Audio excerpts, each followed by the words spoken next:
estar aquí gracias a la deferencia de los organizadores de estas jornadas. No sé qué habrá dicho Rafael Sabio sobre mí, pero seguro que ha exagerado. Estoy completamente seguro. Solo diré que jornadas como estas son realmente la ilusión de mi vida y que siento los problemas que me impiden asistir a esta edición.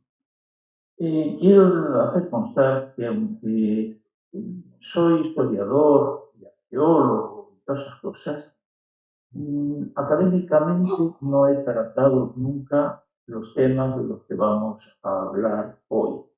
Yo he trabajado más bien en mi tesis doctoral, por ejemplo, sobre urbanismo histórico. He trabajado bastante en la arqueología medieval y desde que me he jubilado me ocupo bastante del arte prehistórico. Y me considero en este tema un aficionado.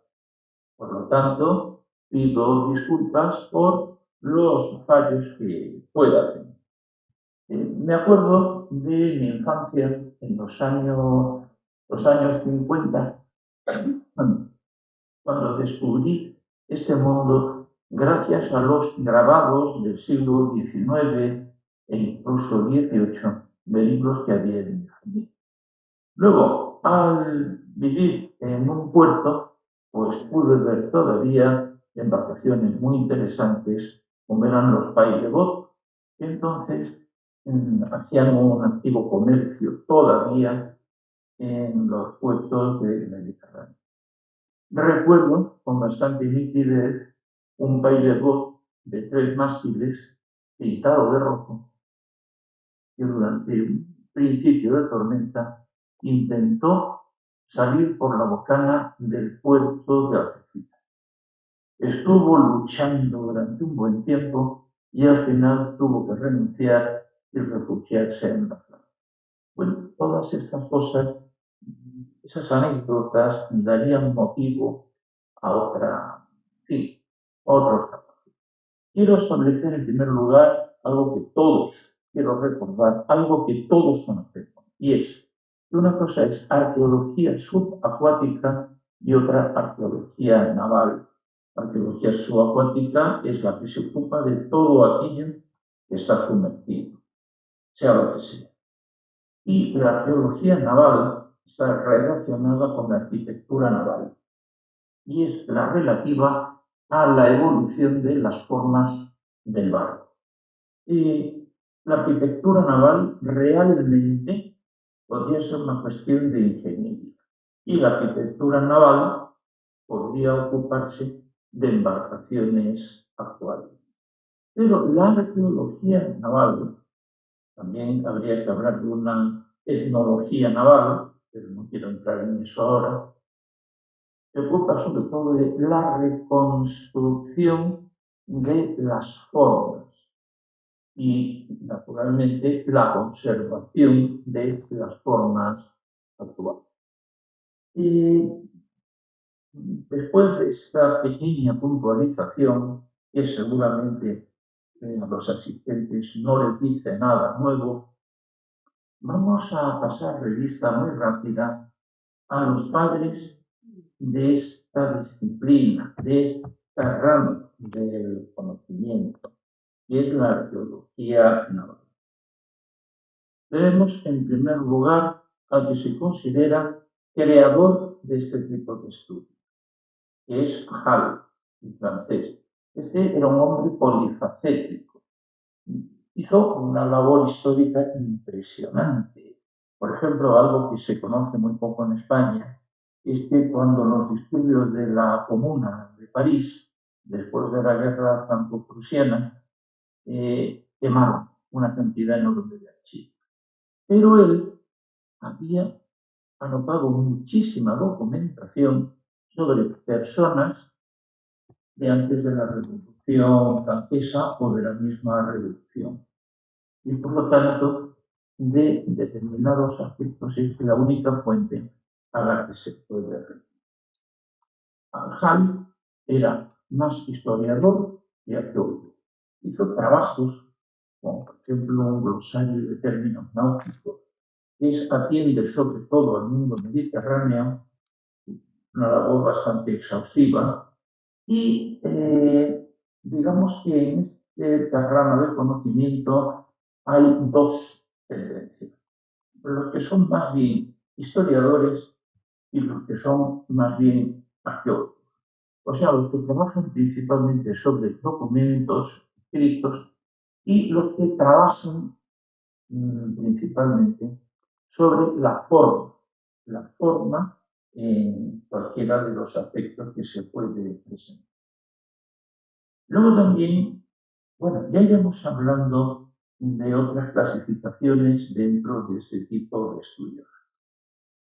Admitida la categoría de Hall, recordemos que contribuyó, ya veremos más adelante, al diseño de la trireme que Napoleón III ordenó construir y que fue, digamos, el primer intento de reconstrucción con una supuesta base arqueológica y de experimentación sobre el terreno, porque bueno, terreno no, sobre el agua, y que resultó un fracaso. Ya veremos por qué.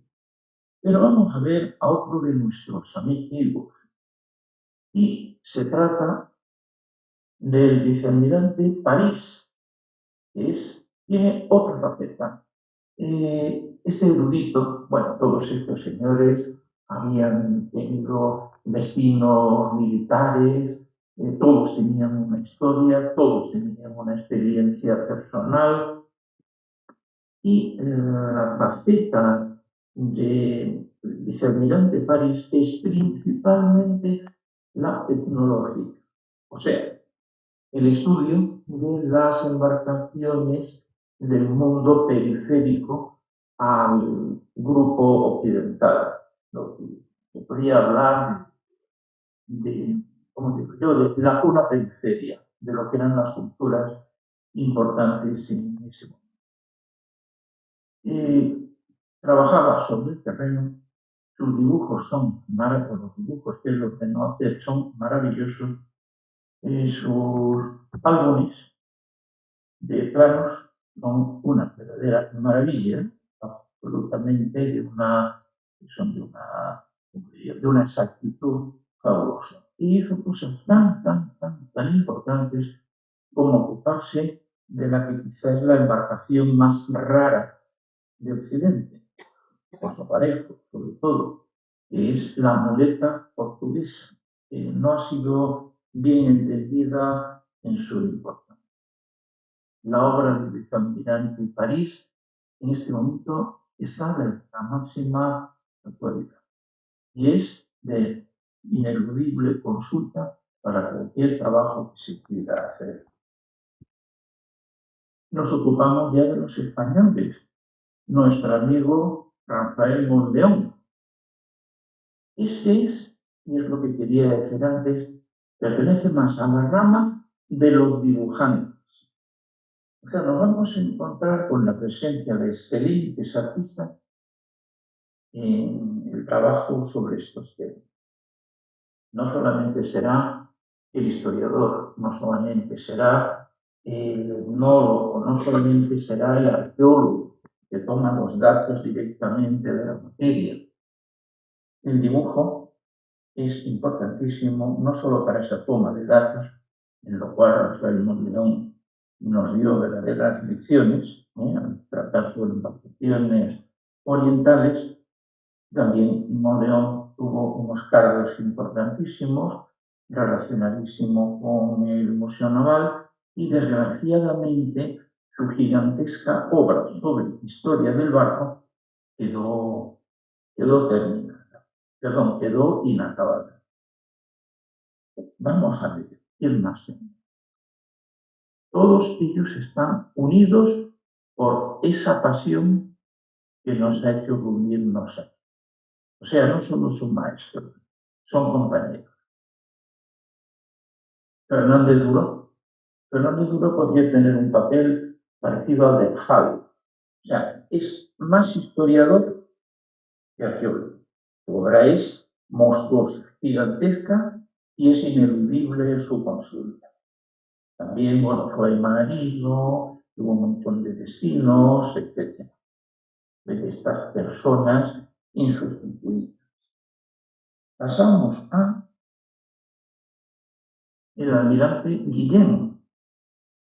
También su figura no hace falta glosarla demasiado. La importancia que tuvo en todos estos aspectos que vamos a tratar.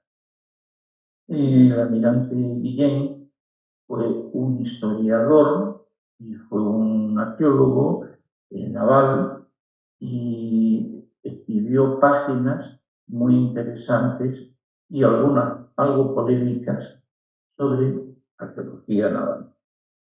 Vamos a ver algo más. Aquí no he encontrado retrato ninguno de Fouillé. Y sin embargo, bueno, es de los divulgadores e inspiradores de vocación más importantes que puede haber. Pintor. Tenía, mejor dicho, un cargo que en Francia existe y que es de muchísimo prestigio. Pintor oficial de la Marina. He puesto la portada de uno de sus libros al no poder disponer de imagen suya y lo he estado buscando muchísimo tiempo. Tendría que investigar ya en Francia para encontrar un retrato de ese investigador tan festivo.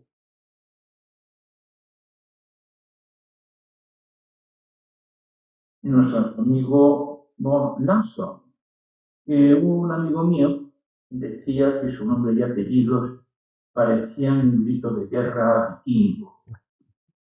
Ese señor era finlandés, pero trabajó mucho la cuestión sueca.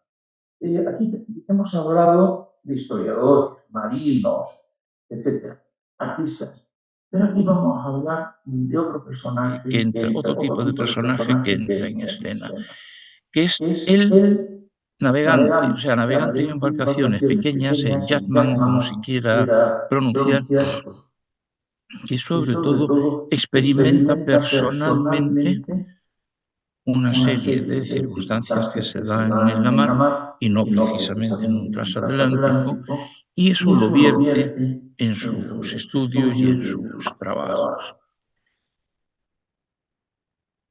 Todos conocemos su mano obra, el buque, con unas reconstrucciones de la forma que son sencillamente espectaculares. Hoy día, aunque no llega del pasado, se puede decir muchísimas cosas, pero ha marcado la pauta para un montón de estudios posibles. Todo lo que dibujaba, digamos que no deja nada a la imaginación, no deja nada a la improvisación. Era un artista extraordinario y un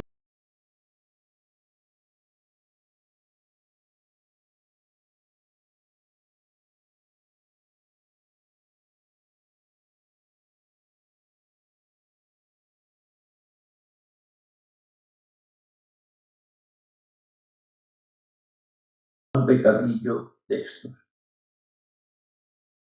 Pasamos a José Ignacio González Ayer Hierro, también marino español, una trayectoria extraordinaria de los investigadores, vamos a llamar más recientes en este campo, y ya no voy a referirme a muchos más investigadores españoles, porque los hay muy buenos y su enumeración sería motivo de otra conferencia.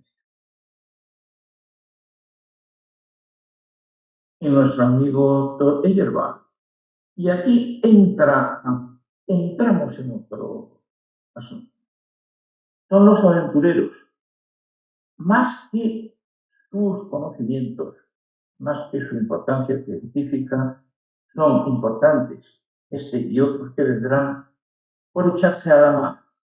Las teorías de Heyerdahl, bueno, bien, estamos de acuerdo, todos hemos leído lo de la Kon-Tiki, ha demostrado que las culturas primitivas con medios relativamente precarios eran capaces de recorrer grandes distancias. Sus teorías sobre el Pacífico no han sido refrendadas. Los especialistas siguen hablando, con bastante razón, de un salto de isla en isla que procede de Asia. Y sin embargo, Eyerval hablaba de una colonización desde Perú, utilizando la corriente de Humboldt. Pero claro, ahí está, en aquella época no estaba de moda la genética, y la genética lo está revolucionando todo. Y esas teorías no se sostienen. La Kon-Tiki fue una hazaña, y tuvieron suerte de embarrancar en la isla de Tuamotu, creo que era, y no encontrarse con mar abierto durante un tiempo indefinido. Hay que decir que en la colonización del Pacífico no sabemos las tragedias que pudo haber. Sabemos que sí, fueron saltando de isla en isla. Aquellos grupos de inmensas piraguas donde iban familias y tribus enteras. Pero ¿cuántas tripulaciones se perderían en la mar? Los que no encontraron una isla acabarían trágicamente. Como acabó una tribu norteamericana, me parece que fue en el siglo XIX, que intentaron llegar a Europa con sus canoas, con sus piraguas de tipo canadiense. Sabían que venían de Europa los comerciantes y entonces tienen una idea genial de hacer el viaje al revés y entonces conectar directamente con las fuentes de producción. Salieron muchísimas embarcaciones, naturalmente no se sabe nada de ellos. Y no se sabe muy poco de muchas tragedias marinas. Arriba tenemos una embarcación, ese es un camino muy difícil y muy peligroso para investigar sobre él. Y aquí esa embarcación está inspirada en el lago Titicaca. Sus condiciones de navegación son muy precarias y me parece que es un camino errante. El capitán Medallo, que voy a hablar de él, tuvo problemas. Y es que en los años 60, pues había una incomprensión absoluta a nivel popular. El país no estaba preparado para para este este tipo de tipo de investigaciones y de investigaciones y de trabajos. trabajo. Recuerdo Recuerdo cómo se cómo se burlaban de burlaban él. de él a nivel popular, cómo no se entendía. A mí me llegaron a decir, no, seguro que su barco lleva un motor, seguro que hay negocio. O sea, todo menos intentar entender que un señor quería hacer exactamente eso. Y aquí vamos a hablar un poquitín de la diferencia entre reproducción y reproducción a secas y reproducción operativa. Me explico. Se puede construir un barco, se pueden reconstruir sus formas, pero ahí lo tenemos, o en seco, o si es capaz de flotar, lo tenemos fondeado. Pero el problema es construir un barco con los procedimientos que permitan, como en el siglo XV, que ese barco pueda navegar por el Dallo lo siguió esto muy a fondo, muy a fondo. Incluso uno de sus barcos, pues el Oratranes Sanlúcar, pues naufragó. O sea, que pasaba constantemente en el siglo XVI. Ya, entraba dentro del fuego. Luego digamos que cuando Etaicus se echó a la mar con la niña segunda, no existían las normas actuales de seguridad. O sea, ahora hay obligación de tener una serie de refinamientos en el barco que permiten evitar una tragedia. Entonces, pues no mucho. Estuvo la niña segunda un poco perdida y fue un experimento al 100%. Con lo que es la resistencia de la embarcación, los sistemas de navegación a la antigua, la alimentación, etc. Luego el Cayo tuvo algún problemilla de tipo político, no acabó de cuajar con otros investigadores que no tuvieron problemas. Vamos a ver qué tenemos.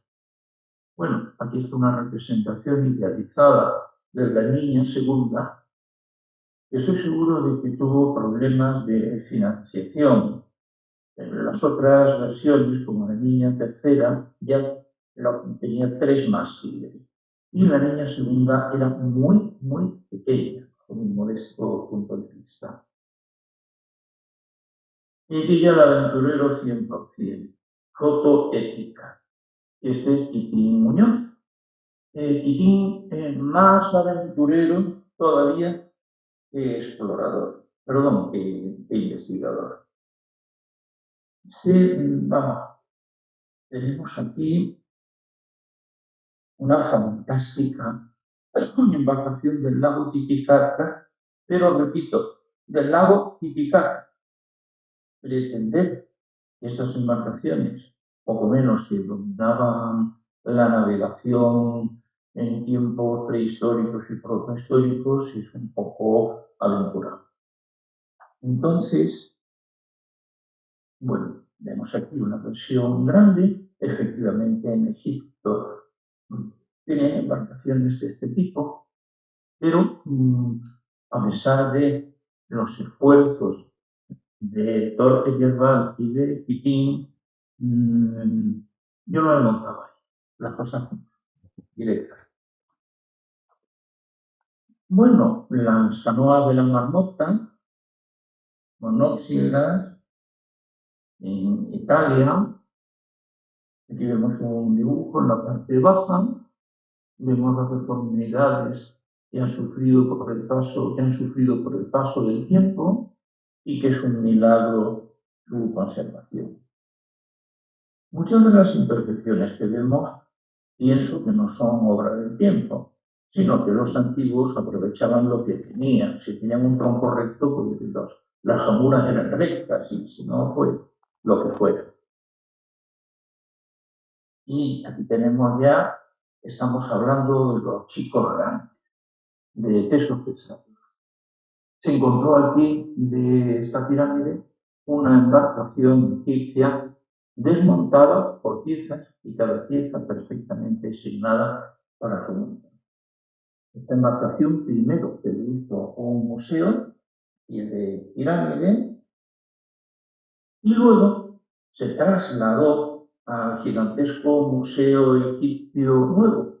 Y aquí vemos tristemente en la imagen de aquí de la derecha, como en este vestíbulo la gente no hace ningún caso de esta joya.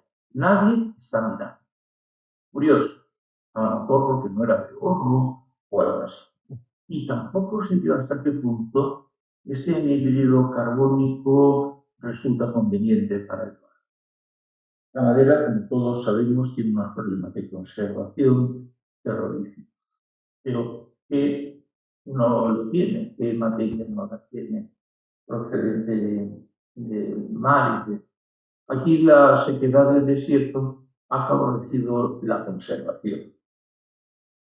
Y los egipcios, que ahora son muy teatrales, escenificaron el traslado desde la pirámide hasta el nuevo museo. Y además se hace de noche, por evitar el sol, etcétera, etcétera, etcétera. Queremos decir que las momias de los reyes de Egipto, trasladadas del antiguo museo al nuevo, también tuvieron un ceremonial impresionante, por si acaso. Bueno, no voy a decir nada de Mazarrón, porque es que donde más en el mundo se sabrá de los pecios del Mazarrón es en Cartagena. Los menciono, doy algunos toques, pero eso lo dejo para los especialistas. Me sorprende como aficionado que las modernas son tan aparentemente débiles y primitivas, pero esto se repite mucho. ¿Y qué voy a hablar que no se haya hablado ya sobre todas las características de esta maravilla? Me encanta el tratamiento. Veo aquí que las sacas tienen unas juntas, unos topes sesgados, nada de interesantes. No quiero entrar en el tema, corresponde a otros. Me gusta mucho el tratamiento por zonas y esperemos que todo lo que nos tiene que decir Mazarrón 1 y 2 se diga pronto. Bueno, aquí hay una reconstrucción y pasamos al llamado barco de Jesús, que es efectivamente de esa época, 50 antes de Cristo, 50 después. Y vemos un sospechoso parecido en la cuestión de las cuadernas. Es muy curioso, se conserva en uno de los famosos kibbutz. El mágico lago de Nemi, a poca distancia realmente de Roma. Y era un lugar muy cotizado porque era muy fresquito, en época romana, en tiempos de estío. Había un fenómeno que la luna se reflejaba en su centro y era una cosa muy... Pero existía la tradición y había habido intentos de rescate muy antiguos de que había naves en su fondo. Y de esto se salió de dudas en tiempos de Mussolini. Se drenó el lago y lo que apareció fue verdaderamente inaudito. Vemos la manga de ese barco, es inconcebible. Habrán de 20 metros de manga, pero a mí me parece, aparentemente por la foto, es mucho. Fue una operación de rescate inaudita, pero inaudita, con todos los medios de un país puestos al servicio. Las reconstrucciones, que bueno, tenían un uso festivo ritual, estas embarcaciones. Estaban relacionadas con un culto a una diosa local, etcétera, etcétera. Y naturalmente pues eran de Calígula. A ver quién se permitía este tipo de lujos. Y cuando Calígula cayó, pues derribaron sus obras y por supuesto hundieron o dejaron hundirse estas embarcaciones, que desgraciadamente se perdieron en la Segunda Guerra Mundial en un bombardeo aliado. Son las desgracias de la guerra.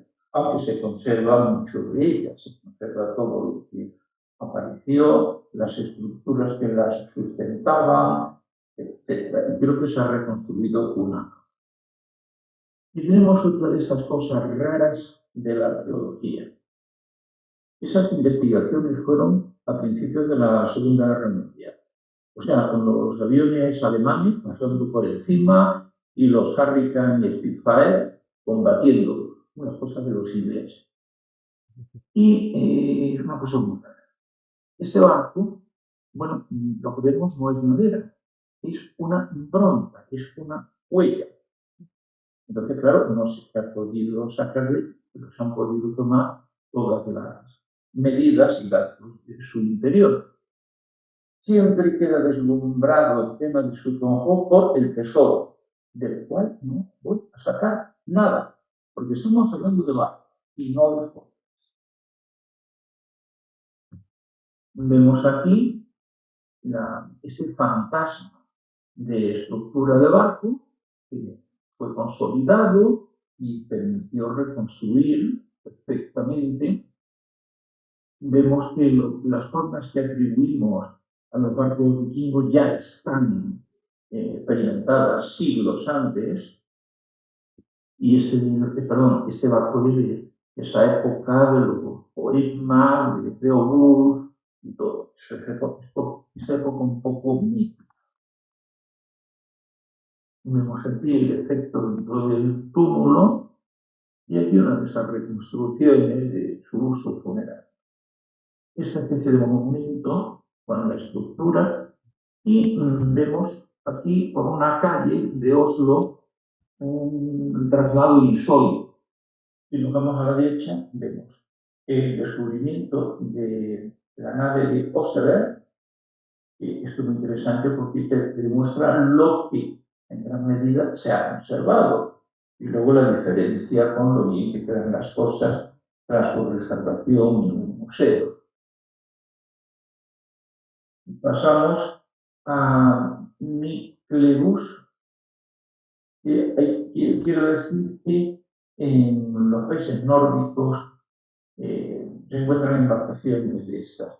Y esta, bueno, lo que vemos aquí es una reconstrucción que tendrá sus 2 y primas generaciones. El sepelio fue un rito de, no de inhumación como otros, sino que se prendió fuego al barco y a las pertenencias. Entonces, claro, no sabemos con qué nivel de fantasía se ha podido reconstruir. Pero el caso es que se han divertido mucho. Se han divertido reconstruyéndolo y hacen una ceremonia anual de sacar el barco en determinado momento. No se han atrevido a arbolarlo, es un barco además bastante grande y se limitan a la propulsión arriba, que ya es bastante.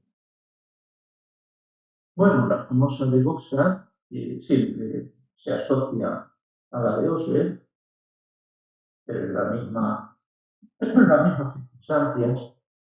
Roskilde, esto es muy curioso. Estos barcos aparecieron llenos de piedras porque se utilizaron para hundirlos, para impedir la navegación en determinado lugar.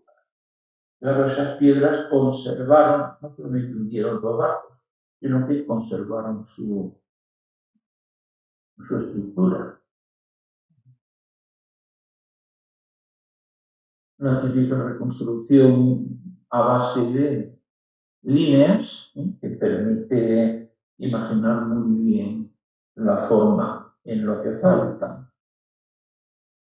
El conjunto de naves rescatadas y estos nórdicos se divierten mucho con eso, las naves reconstruidas y haciendo una regata.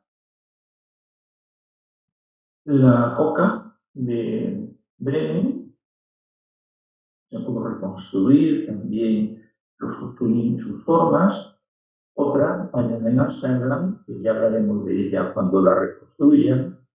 El naufragio del Mary Ross, que fue como el del Vasa, mucho más tarde, por culpa de que el agua entró por las portas inferiores. Y había una red que impedía que en caso de abordaje el enemigo invadiera el centro del barco y aquí sirvió para que se ahogara prácticamente todo lo que estaba bajo la red. Caído sobre un costado, vemos cómo a la izquierda el proceso de destrucción y cómo se conservó bajo el fondo marino. Vemos cómo se extrajo. Un horrible museo, muy espantoso, que intimida, parece un ovni o algo así, pero bueno, son unas cosas de esa gente. Y aquí vemos, maravillosa, la instalación de museo que permite ver en las diferentes cubiertas del barco. El Vasa, nada más que yo no soy ingeniero naval, pero a la vista del dibujo veo que cala muy poco y por lo visto el rey se empeñó en que tuviera muchas esculturas, que tuviera más cañones arriba de los que debía, todo por prestigio de la corona. Y claro, a pocos metros se inclinó con el viento, entró el agua por las portas y se acabó. La imagen de la derecha es un poco desoladora, porque nos indica lo que hay, lo que aparece. Si pasamos a la siguiente, bueno, vemos aquí un sistema de transporte, vemos cómo todo esto, a menos que se rescataran muchos elementos antes que el casco, pues allí hubo mucha reconstrucción, como en todo. O sea, todas estas cosas, pues estoy absolutamente convencido de que tendrán un modelo y han sido reproducidas. Aquí nos encontramos con la Guerra de la Independencia Americana y aquí vamos a hablar de la diferencia entre lancha artillada y lancha cañonera. Lancha artillada es la que tiene un cañoncito o varios encima. Y aquí hicieron trampa, le pusieron un cañón. Y lancha cañonera es otra cosa, es la máxima concentración de fuego en el mínimo espacio. Museo de las Falúas de Aranjuez es una de las joyas que tenemos, no ya en España, en Europa.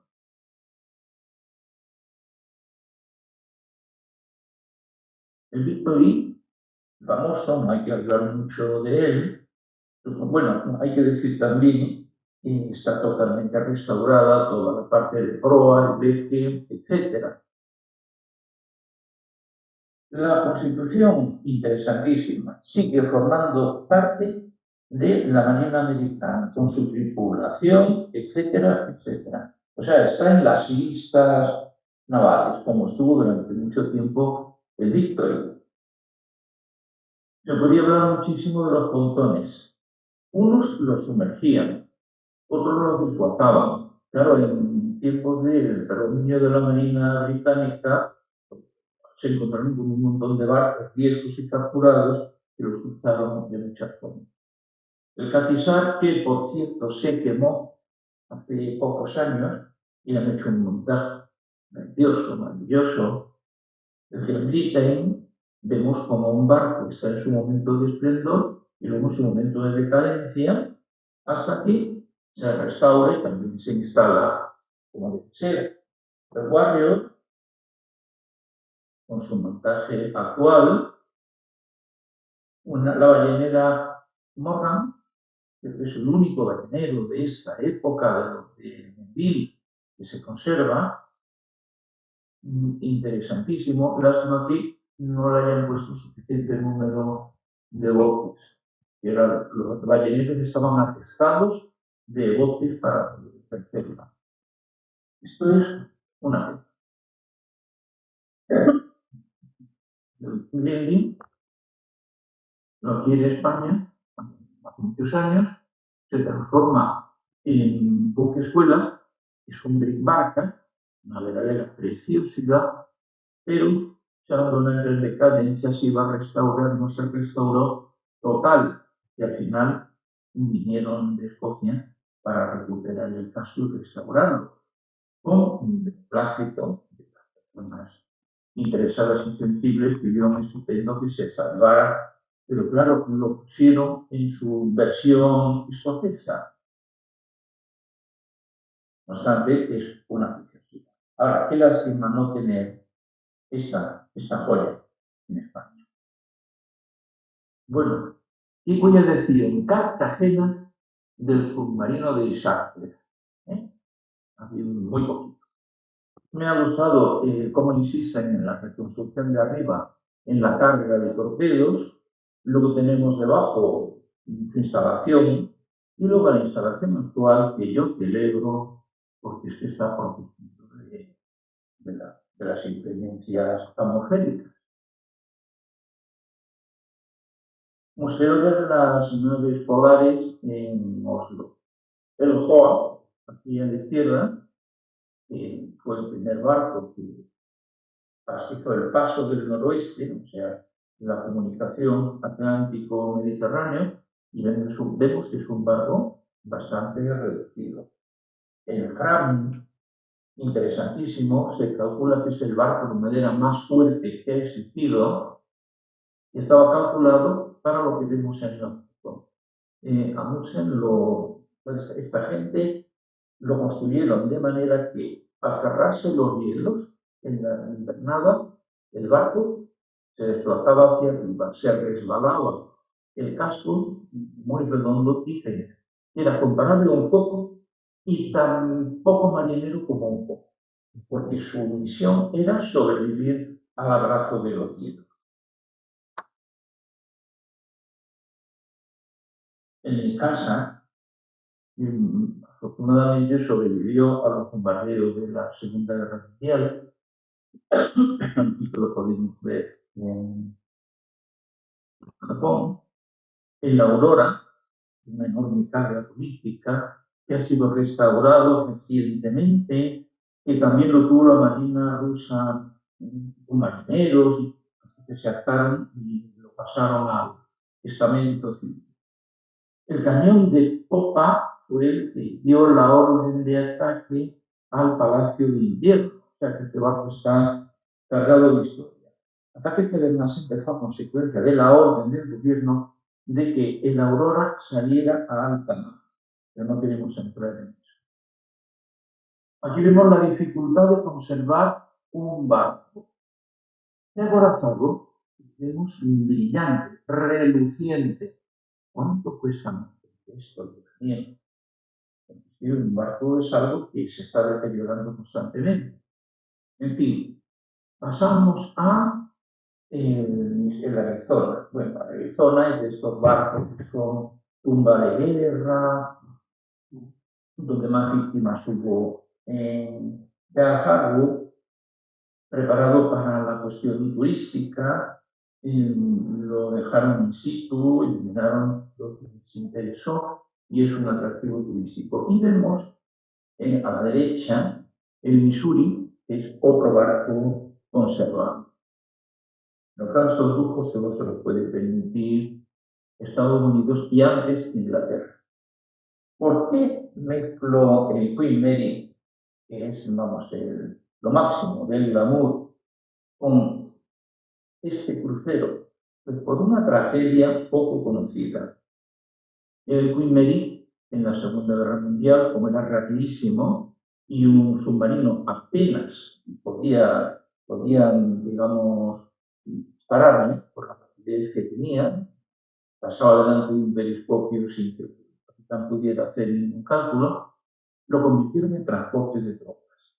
Pero tuvo la desgracia de embestir a uno de sus barcos de escolta, que es un crucero ligero, pero que se convierte en pequeño al lado del Queen Mary. Murieron sobre 300 marineros. Y el Queen Mary no los pudo socorrer. ¿Por qué? Porque estaba cargado de tropas. Y si interrumpía su marcha, un submarino podría haber causado la mayor catástrofe naval. Y ahora veremos por qué. Atestado de tropas. Vemos aquí esa línea gruesa, es un cable para eliminar las minas magnéticas.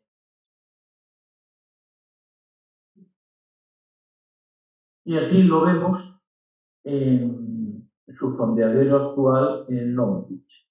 Relativamente bien conservado, porque es muy difícil esto, y lo vemos al lado de un elemento muy curioso. Luego lo comentaremos. El Belfast, que está en el Támesis, perfectamente conservado, un submarino soviético de la Guerra Fría, que cuando se hundió el bloque comunista, les sobraban submarinos, tenían chat total, que vino a parar a este museo, una cosa muy extraña. Y aquí tenemos el pailebot Eulalia, que es uno de estos maravillosos pailebots que hacían el comercio durante muchísimo tiempo y que afortunadamente se ha conservado. Conservación fracasada. Aquí tenemos el United States en su momento de esplendor y luego, cuando se intentó preservar, su coste era excesivo. Y al final creo que lo acabó disfrutando y es una verdadera pena, ¿no?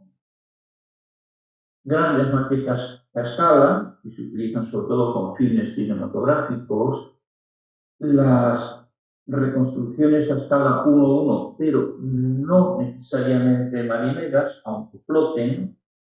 No me gustan estas reconstrucciones del barco de Cabot, lo vemos aquí en un atractivo turístico porque está movido a motor. Y esto, amigo, no vale, no sirve. Se convierte en una atracción de feria. Más me gusta esta otra réplica, que está al otro lado del Atlántico.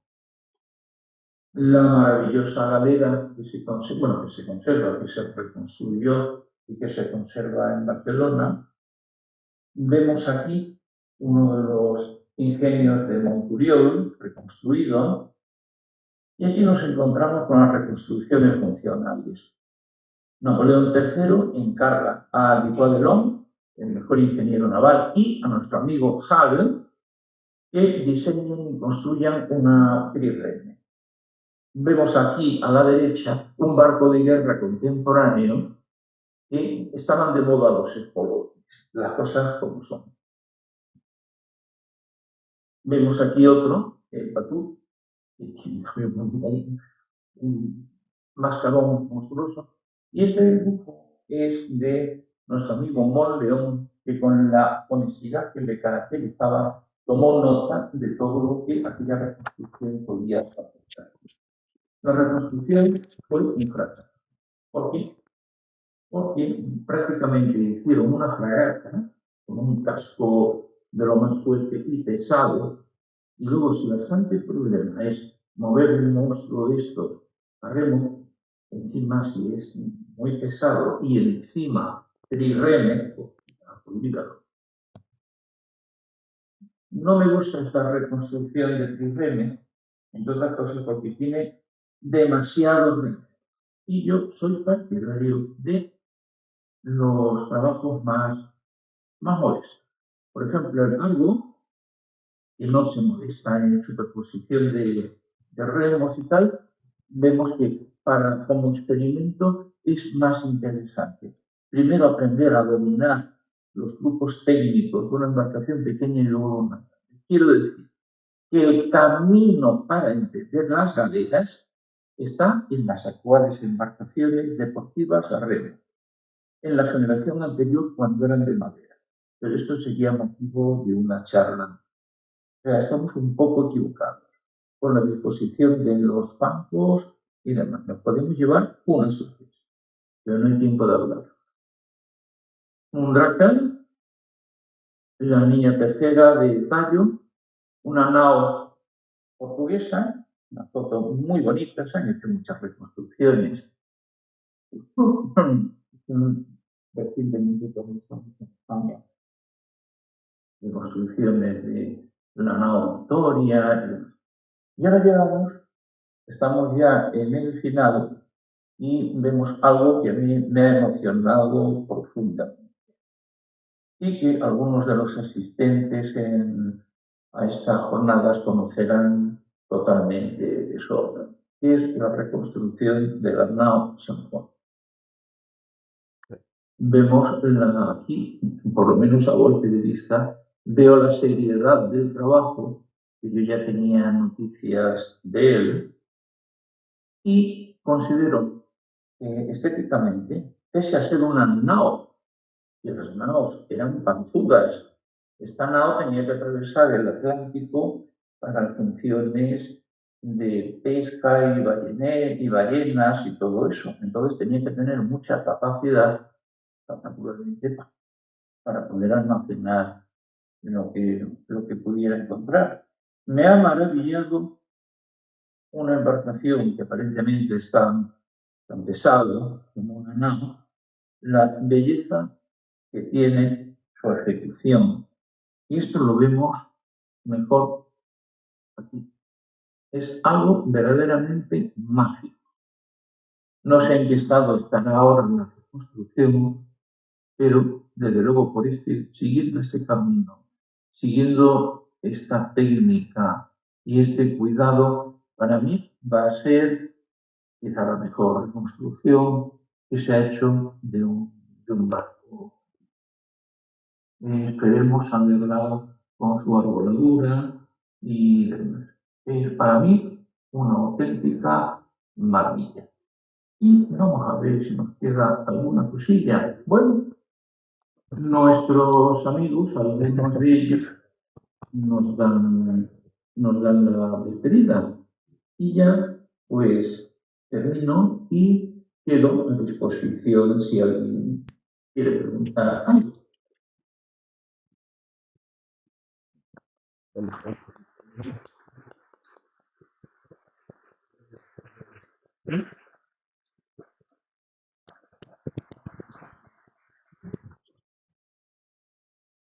No sé si nos escucharán.